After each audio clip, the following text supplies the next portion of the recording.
You're listening to the Tony Kinnett Cast on 93 WYBC. WCYTV Here on the Daily Signal. Good evening and welcome to the Tony Kinnett Cast here on the Daily Signal, nationally syndicated first out of 93 WYBC in Indianapolis. Several developing stories this evening, so we're going to try to get to them as quickly as possible. A grand jury has been announced along with an unnamed investigator, although we have a pretty good idea of who that likely is, for the Russiagate scandal.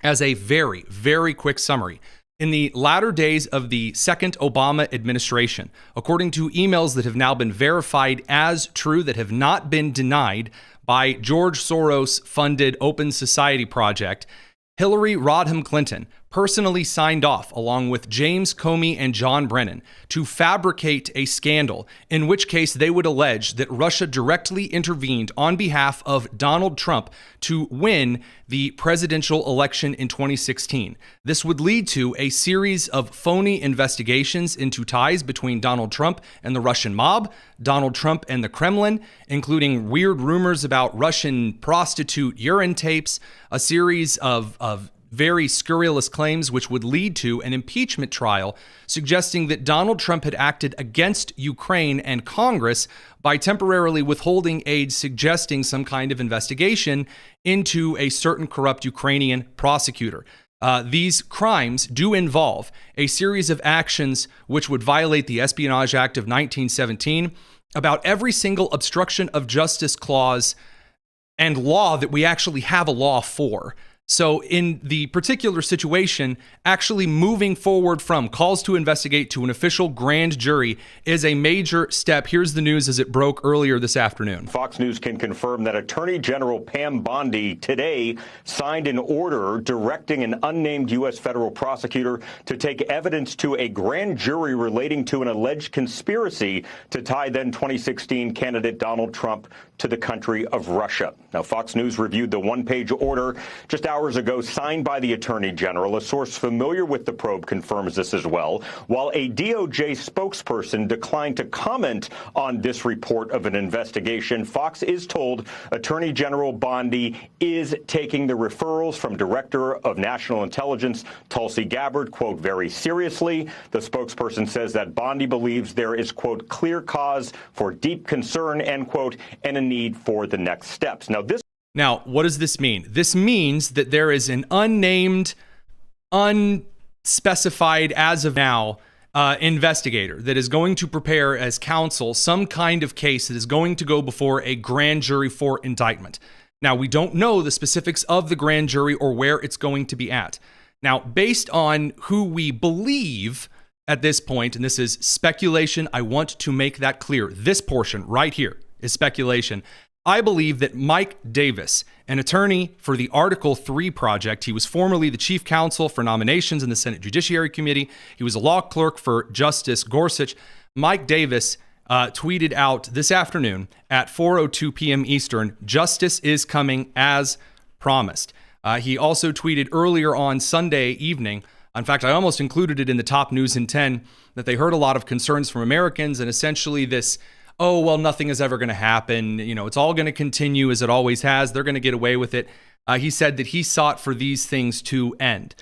So is it likely that Mike Davis might be the counsel put up at the front of getting this entire thing going? It's very likely. And if that's the case, if Mike Davis is the person that has been selected by the administration to, with Pam Bondi, dive into this particular mess, the Democrats, especially John Brennan and James Comey, are in serious, serious trouble. So I do actually have the tweet up. On August 3rd, Mike Davis tweeted out, "Dear lawfare Democrats, the team is finally in place." Not exactly hiding the ball. AG Pam Bondi, DAG Todd Blanche, FBI Director Kash Patel, Civil Rights Assistant Attorney General Harmeet Dillon. We're going to get to that in just a second because she is also out for scalps. DC Judge Janine Pirro, as well as SDFL USA Jason Redding Quinones. Now, the Southern District of Florida being listed along with DC's Janine Pirro, that's a big one. because it suggests the possibility that this is going to be a federal case tried in the Southern District of Florida. That's a big deal. That is a very, very, very big deal, either regarding this or if he's referencing a probe that Tom Cotton announced that the Office of Special Counsel has opened up an investigation into Special Counsel Jack Smith's conduct during the Biden administration and the 2024 election, in which Jack Smith tried to argue that all of these different prosecutions on Donald Trump, they needed to be rushed, hustled, hurried along so that you could reach sentencing, trial, put all the cameras in right before the election. Senator Tom Cotton of Arkansas rightly points out that this is a clear act in order to lean into the politicization of a political cycle, along with what we saw with Russiagate, which was orchestrated, at least according to verified emails from the Soros-funded Open Society Foundation, suggesting that Hillary Clinton, this email from 2016, in order to distract from the email scandal, which was very, very, very bad, considering what the American intelligence agencies knew the Kremlin had access to. That in order to divert from all of this and have perhaps some American intelligence assets suggesting, hey, why does Russia have information on Hillary Clinton's daily tranquilizer use and they haven't released that if they're leaning in towards Donald Trump? To distract from all of that, they launched the entire Steele dossier into the Trump investigation regarding Russian favoritism and connections to the mob and to Putin. That these incidents of direct manipulation, including announcing a CrowdStrike campaign, where the FBI would stoke the flames and the fires to suggest there's something there, when the intelligence community clearly, distinctly, deliberately reported there was no indication that Russia had any favorite in the election, that they had not intervened in any way other than maybe a couple of Facebook posts here and there. Aside from that, Russia really wasn't directly involved. It was a direct lie. It ended up instigating an investigation series that cost the American taxpayers hundreds of millions of dollars and stymied an entire investigatory process. Not just with Donald Trump. You guys need to understand that when the FBI is organizing massive amounts of investigatory resources into Donald Trump, they're not investigating child trafficking concerns. They're not investigating homicide concerns. They're not investigating national security concerns. They're not following up on leads of domestic terrorism. They're not following up on leads of potential active school shooters and open city acts of domestic terrorism through shootings, stabbings, drivings, whatever. How many of these known to authorities situations that we heard of during the first Trump administration that we lived through might have been addressed had so many FBI and NSA agents not been tasked with going after the Trump administration? And it's a major, major area of concern. And now we are finally seeing a grand jury being brought forward on this. John Solomon from Just the News, who is right far more often than he is wrong. He doesn't make a lot of assertions, this guy. He says quite accurately that it's Brennan and Comey who are, to put this colloquially, likely to swing for this. Based on how I'm reading the law, again, I am not a particular expert. We'll try to get on Kurt Schlichter from Town Hall, Hans von Spakovsky of Heritage. Well, I would say one of the Article 3 guys, but they're going to be a bit busy over the next couple of weeks to talk about what it is likely we could see regarding a series of crimes which the DOJ is going to try to go after. There's another assertion that I believe is pertinent in this particular instance regarding whether or not the Sean Diddy Combs prosecution had anything to do with all of this. You say, Tony, what in the world would Sean Diddy Combs' human trafficking and RICO charges have to do with going after Russiagate? Because there has been a series, let me just say a habit of federal prosecutors over the last decade, 2 decades, going after individuals charged with federal crimes for the big, massive, grand prize. Basically, the biggest charge they can think of. They hit Sean Diddy Combs with RICO. And then when you staple a lot of charges to the racketeering criminality, then Sean Diddy Combs gets off really not scot-free, but about as close as you can to it. Radio crew, we're going to send you off to commercial and continue on the live stream. You can join us there at youtube.com/Daily Signal, Rumble, and X. It's the Tony Kinnett Cast here on the Daily Signal. So, what does Sean Diddy Combs have to do with the rest of this? Once you see, even in the Trump administration, these charges come down, this prosecution fail, and it did fail against Sean Diddy Combs. They cannot just go out and start stapling charges to Obama administration officials like they're advertising Wabbit season in the Looney Tunes. You can't do that. And the reason that you can't do that is because these have to go before grand juries that might result in Washington, D.C. Now tell me, ladies and gentlemen, why was it that O.J. Simpson got off scot-free in L.A.? Because the man got an L.A. jury. As they later said on the record that they changed their opinion of the case entirely because of the race of the individual. You're telling me that there might be a jury in Washington, D.C. that, might just perchance vote against the Trump administration if the charges are not undeniable. And even then, it is not a secure and sure thing. So if the Trump administration is going to go after the Hillary thing, it can't be like the last time. Can't be like during the first administration where they launched some half-hearted attempt and then later on you get the Durham report. No.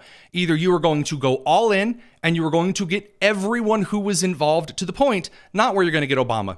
You're not. You're not going to get President Obama with this. That is my speculation right here, right now. He does have enough immunity to squeeze out of it. But by calling Obama to testify and putting that up against certain emails that we already have regarding Comey's office, CIA Director John Brennan's office, Jake Clapper's office, now you're looking at a situation where Comey and Brennan are likely to be hit with a series of very heavy crimes. Maybe Hillary Clinton. It's not unlikely that Hillary Clinton does in fact get dragged before Congress because of this Leonard Bernardo thing. And if you know anything about the current Judicial Committee makeup, if you know anything about the current Oversight Committee makeup, Comer is itching to hold one of these individuals in contempt. You say, Tony, why are you getting all excited about this? We've been disappointed so many times. What's going to happen? I'm telling you, at this particular point in time, they have been looking over every single scruple and detail over the last couple of months. Now, by the way, you should also be aware that there are a lot of individuals in the Department of Justice, in the FBI, and the NSA, and the CIA who are either present or former members who are either being fired or their security clearances aren't getting renewed. So what you now have is essentially a fog of war that the media outlets are finding it very hard to penetrate. Do you want to know why you really haven't heard anything from CNN or MSNBC outside of them going, well, Tulsi Gabbard and her baseless accusations? The real reason you're not hearing anything right now from the media about this entire thing is that all of their little inroads into the Trump administration, save just a few regarding foreign policy at Axios, have been shut, have been closed, canceled, capiche, gone, adios. They're not open anymore because they've either been fired or their security clearances have been revoked. This is why cleaning out the bureaucracy before you get to investigations like these is not just a good thing, it's crucial, it's essential. It cannot be done without it. You need the Supreme Court to have stepped in and said explicitly, yes, in this particular instance, the Trump administration can lay off or fire or revoke security clearances of whom it is that they wish in the executive branches. Because otherwise, you have people from the New York Times and the Washington Post and the LA Times and Axios and CNN and MSNBC and on down the list who will actively sabotage any investigation, any trial, leaking things out to taint the jury pool before it ever hits the courtroom. Now things are different. And they are, in fact, different. You want to call that some kind of a distraction from current political woes? We're going to get to that. Because right now, the Democrats have a little bit of a strategy here. And it all, believe it or not, comes down once again to the Supreme Court and Texas, of all places. We're going to talk about it. It's the Tony Kinnett Cast here on the Daily Signal. We got to pick up the radio crew back from commercial. Don't go anywhere.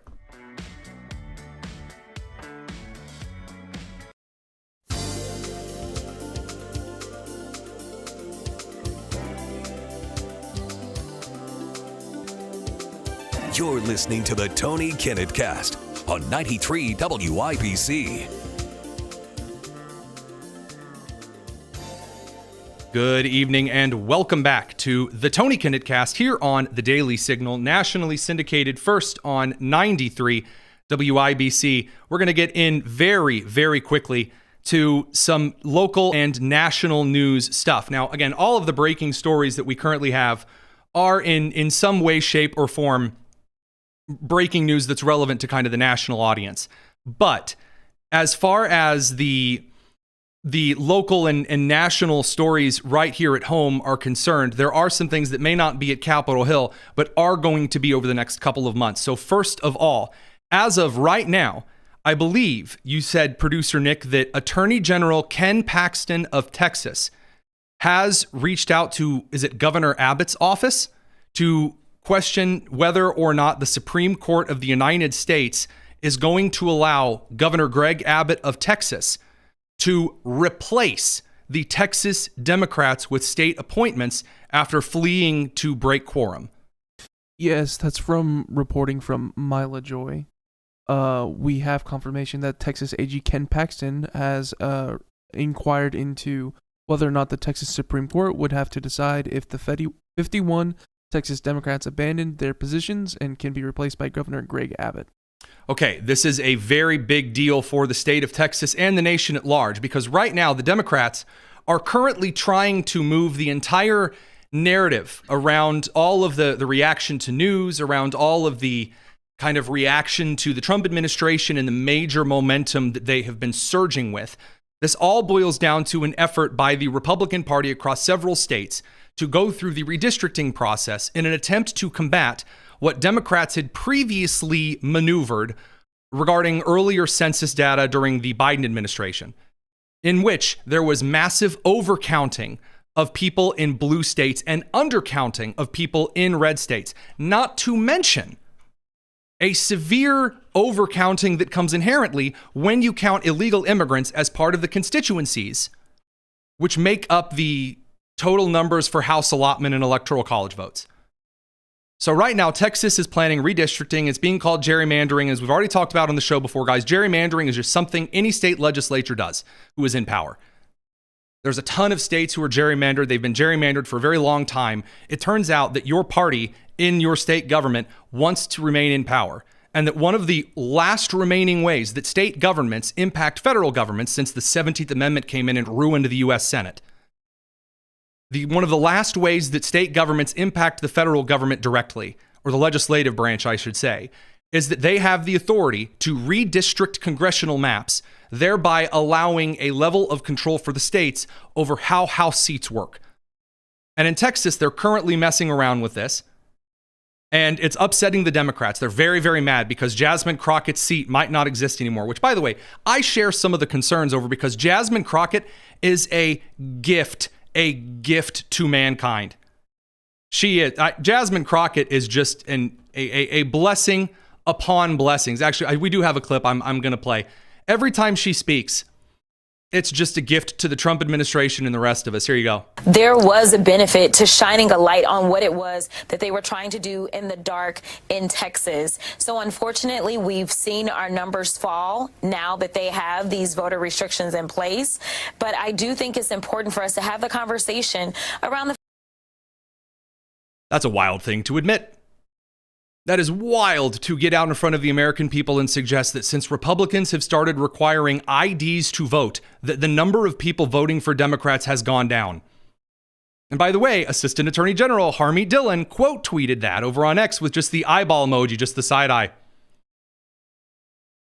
Saying the stupid stuff right out loud, she does. So, what's going on in Texas? So in this redistricting process, 57 House Democrats in Texas have decided that instead of simply voting against, again, elections have consequences, instead of voting against the Texas redistricting effort and losing the vote, they instead decided to break quorum. Quorum is the number of individuals you need in a voting body in order to vote. Which means that, you know, if I was, God forbid, a congressman from Indiana of the 6th, and I ran for office, and then late at night in D.C., Speaker Mike Johnson and I decided it's time to make the independent fundamental Baptist denomination of Protestantism the national denomination. Speaker Johnson and I, who are part of the same little denomination, I wouldn't say a little, a lot of us out there, but, usually not this organized. He gavels in me in my seat and him up at the speaker's desk. And there's no one else in Congress. So he and I decide Congress is in session. The vote passes 2-0. Baptists reign supreme. Yeah, you need quorum. You do need a number of minimum representatives in a voting body in order to vote on things. So Texas House Democrats decided to do what they did in 2022 and flee the state, which is a Class 2 felony. You cannot, as a servant of the people of your legislative body in the state of Texas, formerly the Republic of Texas, leave because you don't want there to be quorum. And not only have they done this, but they've also reportedly done so using a $40 million private jet costing $15,000 an hour to fly them to the state of Illinois, which, by the way, would be about $35,250 charged to the citizens of the state of Texas. These legislators may also have committed felonies. What is the felony? What are the penalties for this? So very simply, it would be bribery if any lawmaker took money to perform or to refuse to perform an act in the legislature. And the reports are these legislators have been both, they sought money and they offered money to skip the vote, to leave the legislature, to take a legislative act.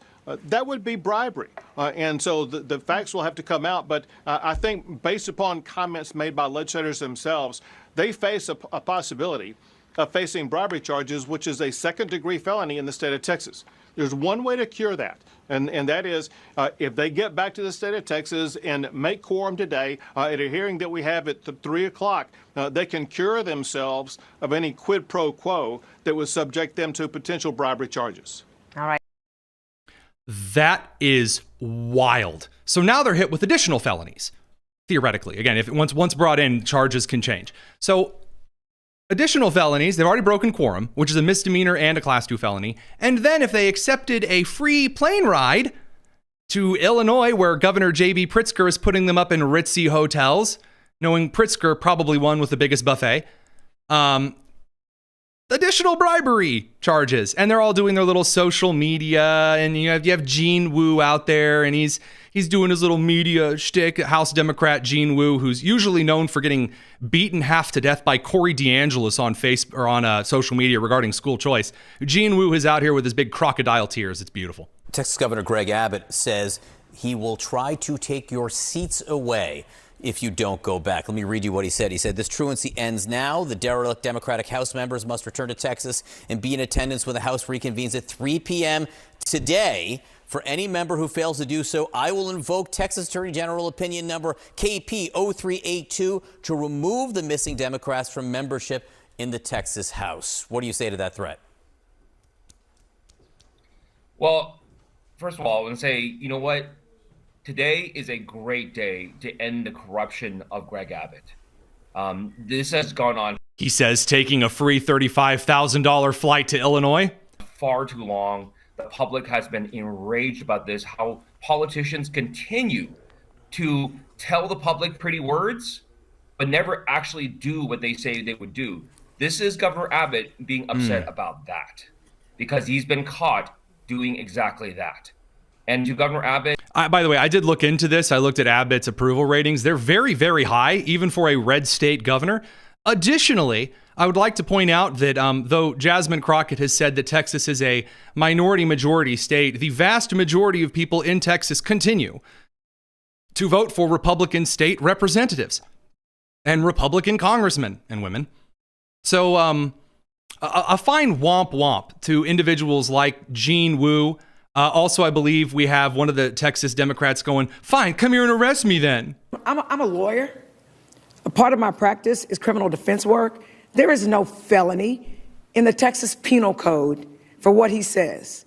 So, respectfully.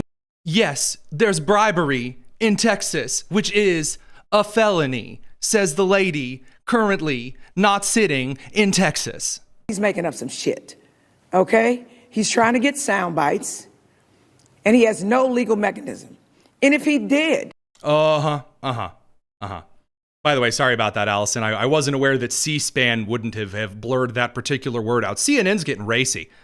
Just right out there and saying it. So you've got the Texas goobers. We're going to send the radio crew over actually to commercial. It's just about that time. We'll be back in a second over on the live stream. It's the Tony Kinnett Cast here on the Daily Signal. Producer Allison says she did catch that with the dump button. So good. No FCC fines for me today. So that brings us over to the 3 p.m. deadline. Did they make the 3 p.m. deadline? No, of course not. They didn't. And so you can hear the nervousness in the voice of the guy with the gavel. I don't know if this is the Texas Speaker of the House, but there's some nervousness in his voice as he announces, it's time for some arrest warrants. Nays, the motion prevails. The Sergeant-at-Arms and any officers appointed by her are directed to send for all absentees whose attendance is not excused for the purposes of securing and maintaining their attendance under warrant of arrest if necessary until further order of the House. I mean, mess around. By all means, find out. Now, this does, in fact, get a little bit more special when you start looking at what's going on around the rest of the country. So first of all, you have New York and California, which are suggesting they're going to get out there and they're going to gerrymander even harder. There's just one small problem with that. California and New York are already so gerrymandered that essentially it's not possible for them to be any more gerrymandered. So you had Representative Eric Swalwell get out in front of people going, hey guys, if you do this, you can kiss goodbye 5 Republican seats from California. And I can't say the source on air, but long story a little bit shorter, there is an individual closely connected to the Supreme Court who can overrule redistricting efforts, who pointed out that if California tried to gerrymander any further, the Supreme Court would step in and go, no. By all means, please, Clarence Thomas, please come in right now and rule that Illinois, California, and New York are too gerrymandered. Oh, how I would dance in the streets. And as a half Cherokee, half Irish guy, that wouldn't be pretty. So moving on from that, what about the rest of the country? By the way, it is hilarious, again, for the 8th time, that Illinois is the state Democrats have fled to, given that the entire, lower 2/3 of the state are split between 3 congressional districts. The Southern Congressional District, this weird little thin stripe that cuts from the edge of St. Louis on the border of the Mississippi, all the way up through Springfield, like somebody's getting on the zebra suit. What is this? What, Producer Nick? It's where they feel most at home. Really? I mean, my goodness. And then you have this awkward sea. It's like Croatia jutting around in a kind of banana stance around that district that's red. That's the lower 2/3 of the state. I live in a red state. I live in Indiana here. I mean, the districts here, I believe our state legislature just turned down a desire to do any gerrymandering. I want to make this clear. If you think that I wouldn't gerrymander the crap out of Indianapolis to remove Andre Carson from congressional existence, homie, I would do that in a heartbeat. In a heartbeat. And then I would revoke his status as a Hoosier. I'd force him to go live in Illinois if he loves it so much. Or Palestine, for that matter. Now, moving right along. Oh, yeah, Kathy Hochul's looking into redistricting, when she's not saying that black people don't know how to use computers. I think she's a little busy at the moment. That black people don't know what the word computer is, I believe is... The interwebs is so complicated. Yeah, I mean, really. Now, moving on from there were a couple of serious incidents. San Francisco, a man was stabbed protecting a woman and a child. In Los Angeles, they're dealing with a kind of mass shooting at this morning. LAPD, I believe right now, is still in a standoff outside of a Costco. It's a mess in the blue states, and it's not getting any better. We'll probably have to talk about that a little bit more later because we got to come back from the commercial break where there's more news breaking. It's the Tony Kinnett Cast.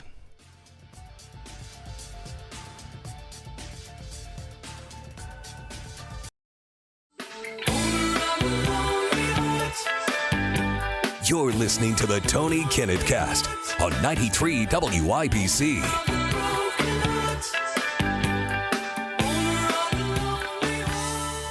Welcome back to the Tony Kinnett Cast here on The Daily Signal. Let's dig into a little bit of the international breaking news because, again, God forbid we get any rest at all. So Israel has now announced, as of earlier this afternoon, the Netanyahu administration has reconvened the war cabinet, and after Hamas made the decision to essentially flip off Steve Witkoff and cancel any and all negotiations or talks with the United States, essentially siding with the warm securities of a promise to recognize Palestinian statehood under Hamas by Canada and France and Keir Starmer, who's currently in the middle of being cucked by the Muslim migrant population floating across the channel into the UK for, their child abuse districts. I think that was probably the wrong move. Because as we have learned before, if there's one thing Trump has no issue doing, it's essentially going, all right, Bibi, if they have given you enough trouble, just go in and bend them over your knee. And the final straw, what appears from international reporting, which led the Israeli war cabinet finally to say, all right, that's it. We're going in to fully occupy the Gaza Strip. We're done messing around. 3 things, not 2 things. Number 1, the United Nations has refused to move aid into the Gaza Strip on video. Multiple incidents of United Nations officials refusing to carry aid into Israel because the IDF required to essentially walk alongside the semi-trucks on the way to aid stations.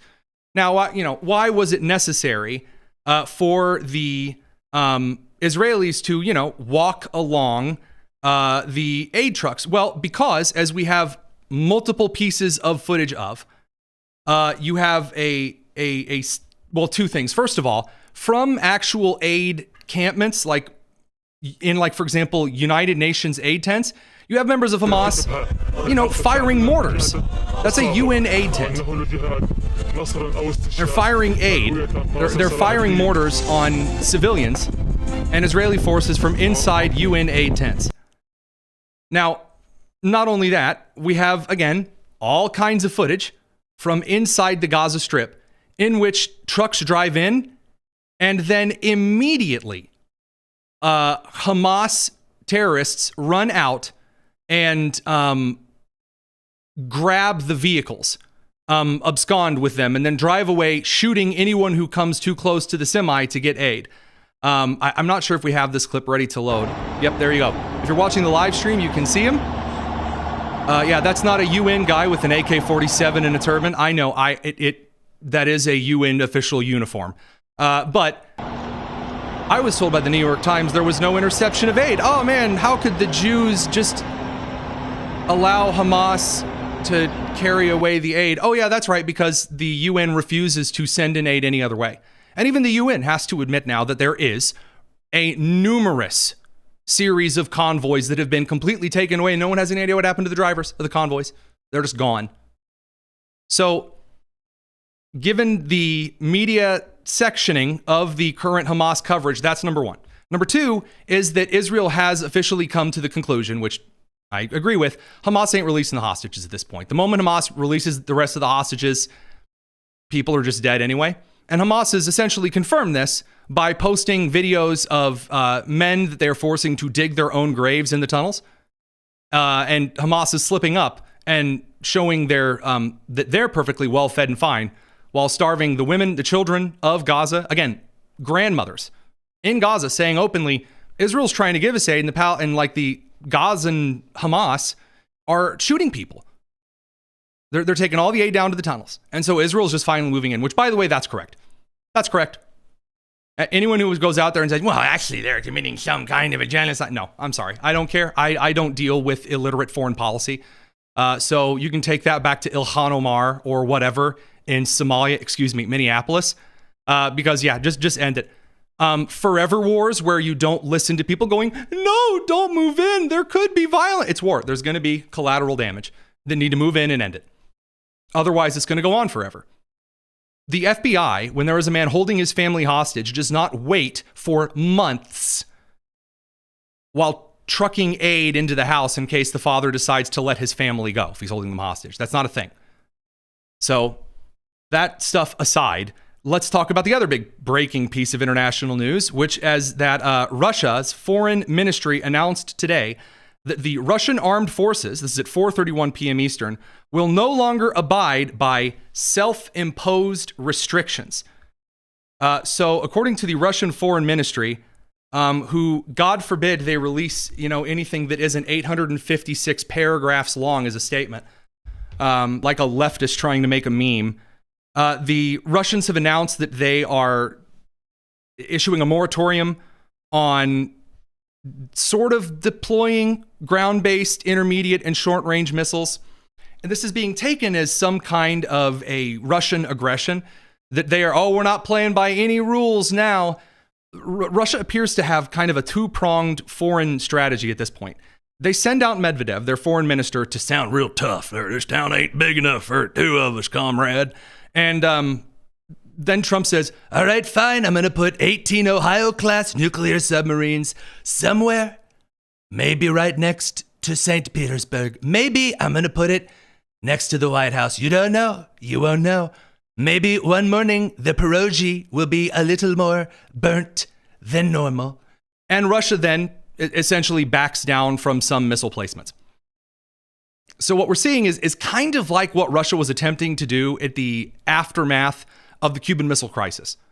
So Russia is taking away some missiles from certain forward placements. Well, meanwhile, they're talking tough. Well, United States Americans, they better be removing missiles out of Turkey. Nope, too little, too late. They're backing down.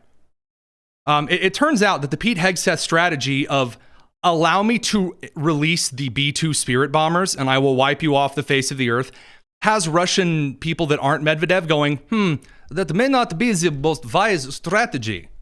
Producer Nick? I think we had talked about it before the show. I think definitely we are seeing the continual history continue of the strong-handed peace talks. They want the higher positioning moving into peace talks continually.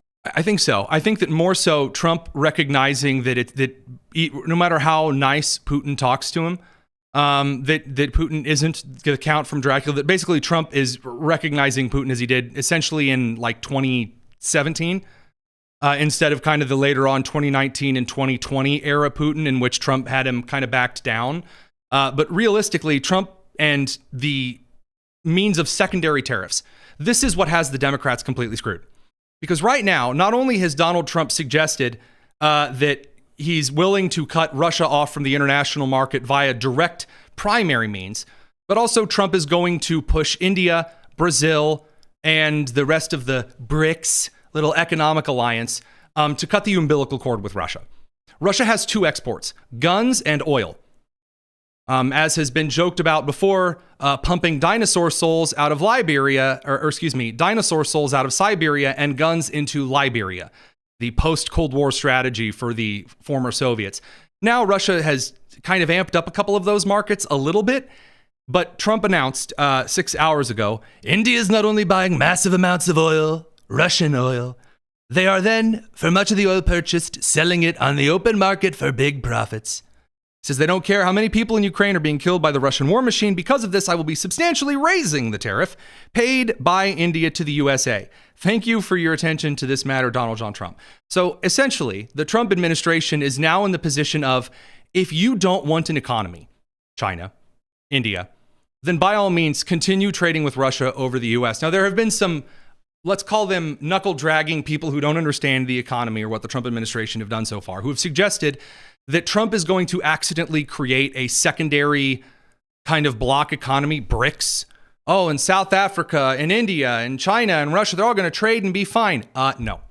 As we've said before on the show, it has been proven again and again and again. And I'm sorry, I'm not keeping track at this point of how many times I've been right.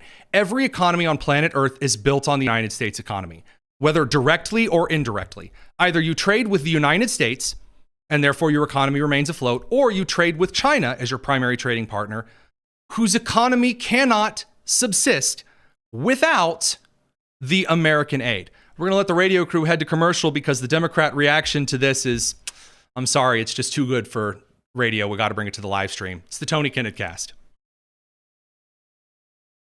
Okay. Hakeem Jeffries and the Democrats now. They have a strategy, right? They've got some moves, some plans, some motivations here to swing in and combat the Trump administration. Calling Trump a fascist didn't work.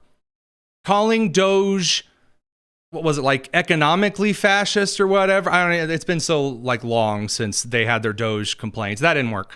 So all of those things. Remember, by the way, when Elon was the president of the country, apparently? Yeah.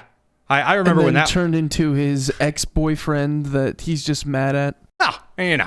So the Democrats now have their newest line of strategy. He was racist. Ooh. Now Trump is unqualified. Hakeem Jeffries is now the new line of approach. This one's going to work, guys. We got him. He's unqualified. Yeah, that'll work. Roll the clip. I don't think Hassett is qualified to be part of this administration, but that in fact is the case as it relates to so many members of the Trump administration. This is the most unqualified administration in American history, which is why the whole thing is a disaster. They failed to make life better for the American people. In fact, they're making life worse, making life more expensive. Good luck with that.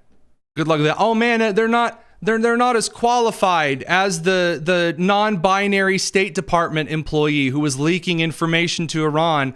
Oh, they're not as qualified as, like the Southern Poverty Law Center that tried to get administration individuals appointed to the Biden administration. Oh man, we're not going to get the dude in a skirt, the Assistant Secretary for the Health and Human Services Department. Or, oh man, we're not going to get Kamala Harris, known for playing solitaire and providing oral favors to Willie Brown. Two great skills that are useful in any administration. Just ask Bill Clinton. So aside from that, what do the Democrats have? Well, they have radical Islam and communism. Two things that Americans are just over the moon for. Here's Elizabeth Warren, who, when she's not trying to collect on tribal benefits, is endorsing Zoran Mamdani. Thank you to the Democrats for just the endless supply of campaign commercials for the rest of us. When someone stands up and says, I will lead this city by making it more affordable, and here are my plans, real plans to deliver on childcare, plans to deliver on housing, plans to deliver, we're going to experiment, we're going to try things on groceries. That is the Democratic message.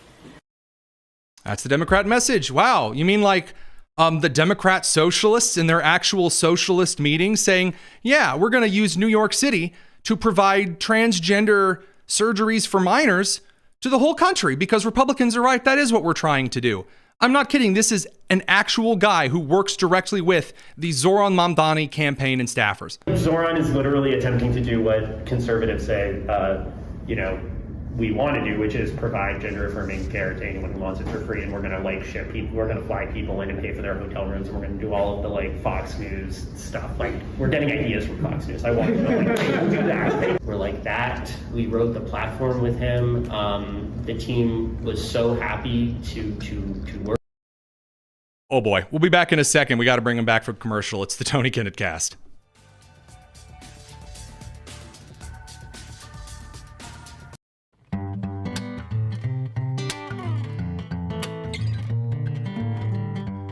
It's the Tony Kinnett Cast on 93 WIPC. I'm just a curbside prophet with my hand in my pocket and I'm waiting for my rocket to come.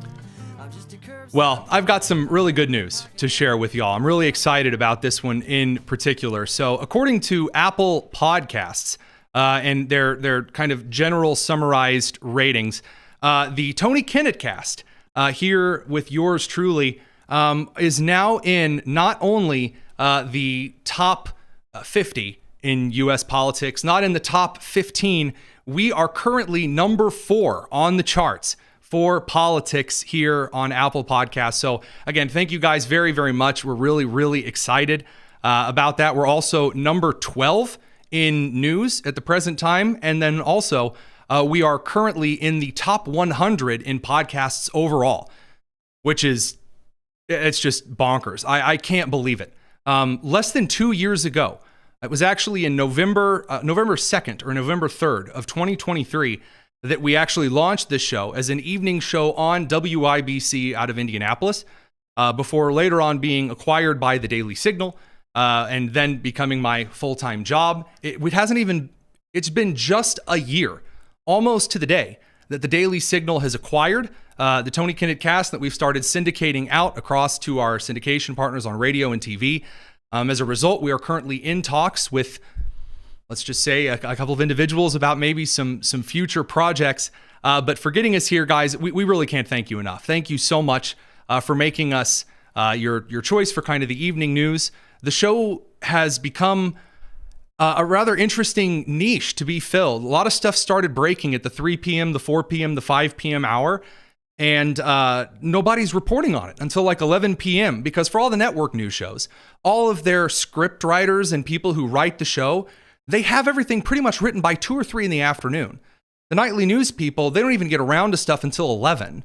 So what does that leave? Well, maybe a primary Fox report or, because they do an excellent job, a Newsmax report, something like that, to kind of give you an initial look. We're trying to give you a pretty in-depth look during our hour of news across the country, and then a little bit of Midwestern commentary from someone who's just going to be, at least we're trying to be, as transparent as possible about how the show works, when things mess up, how we're getting things, what we do and don't know. I know that producer Daniel, producer Lou, who aren't God-mic'd, really appreciate you. Producer Allison over on the board at WIBC, making sure our radio syndication signal is broadcast out through the rest of the country. Really appreciate what you do, and not to mention keeping up with all of the weird shenanigans and macros we have put together to keep the show running. Oh, always a blast here. Producer Nick as well, thanks a ton. The rest of stuff, we really, really appreciate what you do for the show, dude. Can't thank you enough.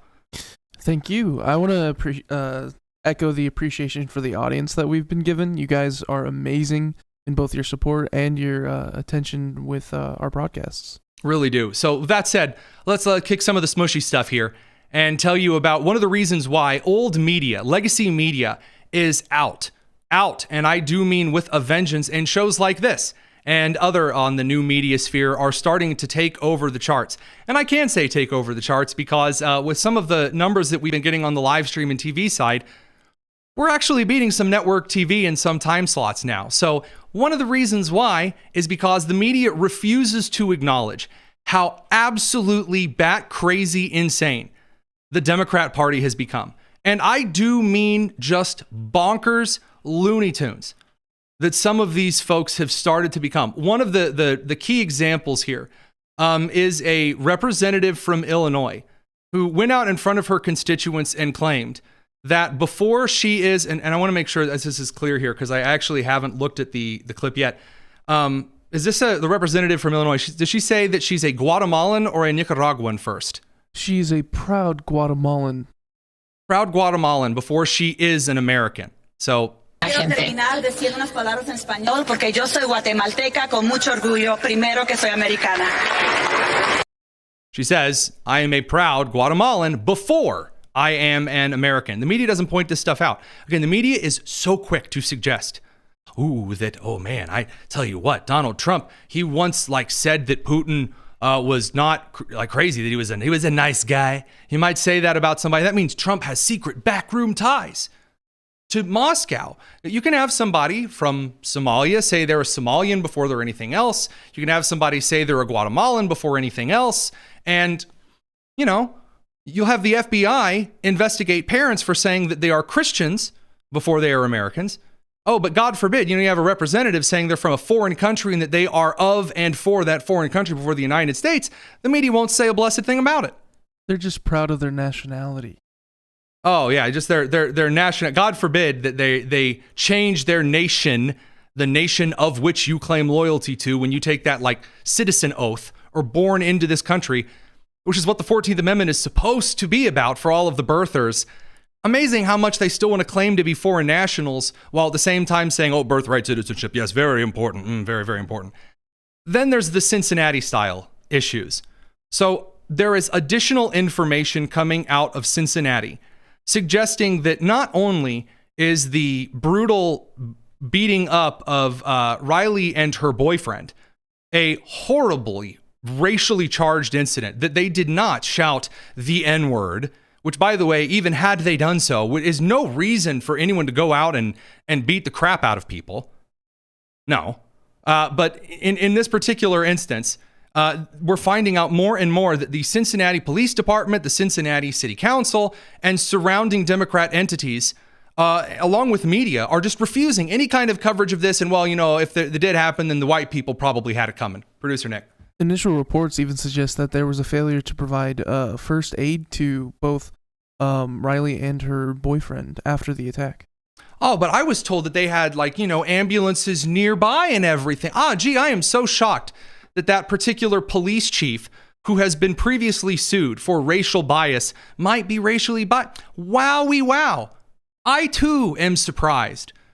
And then, of course, CNN, MSNBC, who like the top of the hour story, they will call the full investigation now by the Department of Justice at the prompting of the Director of National Intelligence, Tulsi Gabbard, a former Democrat, by the way. Oh, a baseless conspiracy theory. They won't air things in front of the public. They cut away from press conferences mid-statement. We don't do that here. As soon as news breaks, we bring you the updates. And if it is speculation, I will say, hey, flashing lights, this is speculation. Because I'm very open with you guys. I am a conservative from Indiana. I'm going to have biases. My production team has biases. We argue about things before the show and what airs and what doesn't and in what order. And then we share that with you guys so that you know where the news stops and the opinion begins. Because otherwise it's worthless to you. And then also, I make predictions that are correct. That's the last thing. I'm just saying, here we are yet again. And the same tactics which haven't worked continue not to work. And the same tactics which do work are continuing to work. We're going to continue with just a bit of bonus tonus over on the live stream radio crew. We'll catch you guys tomorrow. Thanks for joining us. It's the Tony Kinnett Cast here on the Daily Signal, nationally syndicated and first on 93 WIBC. All right, now that the radio crew is gone, do a little bit of bonus tonus just for you. So first of all, a couple of important mail time questions that I really have been looking forward to. First and foremost, there's been a question over the last couple of weeks asking what kind of watch I wear. And the answer to that question is I sometimes wear a watch when I remember to. Right now, I'm not wearing a watch, but I did want to answer this question. Normally, it's a Samsung Galaxy 7, like a smartwatch, which is supposed to buzz my wrist. I don't wear it very often because my producers will talk all day in the Slack about stupid things like Sydney Sweeney and whether or not she is mid or hot. That's not stupid. And it will buzz my wrist, so I take it off. Other than that, I wear one of two. I really love Seiko brand field watches. I really enjoy field watches. Old habits die hard. And I have like this old Timex Expedition with a brown band that I really enjoy. For an engagement present, my wife got me a skeleton kind of fossil watch that I really love. It's got a lot of like rose gold and silver inlay. But those are the watches that I wear. Is that an exciting question, perhaps? No. But now we're in bonus tonus, and I figured why not? Another question that I have been really looking forward to answering is, in fact, a criticism. So this is from a guy named Jeems, which is a stupid name. Jeems asks, "Hey, Tony, why do you do so many annoying voices? I wish you would stop it." The 137% reason that I do stupid voices is that I used to be a guy that did a little bit of voice acting. And I can, kick it down into kind of a Grog from Emperors of News Groove, or kind of a, hey, Brian, kind of a Stewie from Family Guy. I can do the voices. Like from Winnie the Pooh, the go from summer squash and honey. I don't know. I can do a couple of the voices. And that involves a couple of voices that are particularly fun to do politically. Bernie. One of those is Bernie Sanders, and is talking about Trump, and there's going to be the fascist and the pudding and the, I really enjoy that. Hillary Clinton and Bill Clinton, they're quite fun. I can't really do George Bush yet. I'm working on it. My Barack Obama is getting better. It ain't there yet. I don't know. It's fun. I don't know. You're just getting the full me. And so if a voice pops into my, like if I'm making fun of the LGBTQ plus 2IA, then I might flip it into, just kind of a more feminine voice or something like that. There's your answer. The answer, why do I do that, is, I don't know, why not? Some people like it. Some people don't. I'm not going to stop doing it. I'm sure someday I might tone it back a bit. But I don't know. Yeah. So that stuff aside, there are a couple of peoples, I believe, who have joined the channel, joined via membership. JM, welcome. One of the questions I have quite enjoy is, Tony, do you have great genes? And the answer to that is absolutely I do. I'm currently wearing Sonoma jeans because I like jeans that don't wear out after 3 or 4 uses. If American Eagle has increased the quality of their jeans, yeah, absolutely will do so. So all of that said, I think there was one more. Yeah, Mailtime, but it's Monday. Way to throw me off.